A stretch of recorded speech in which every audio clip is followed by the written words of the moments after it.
If you're looking to get a refund from HBO Max, follow these straightforward steps to ensure a smooth process. Step 1. Review the refund policy. Before initiating a refund request, check HBO Max's official refund policy. This will help you understand the eligibility criteria and the time frame for requesting a refund.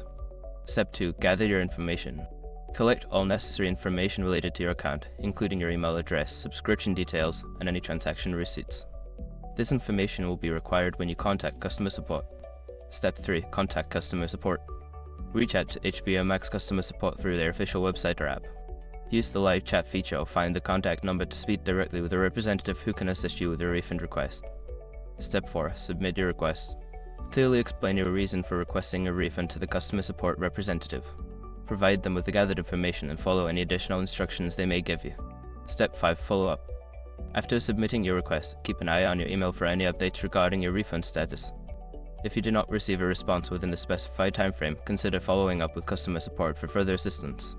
By following these steps, you can effectively navigate the refund process with HBO Max. Remember to stay patient and persistent for the best results.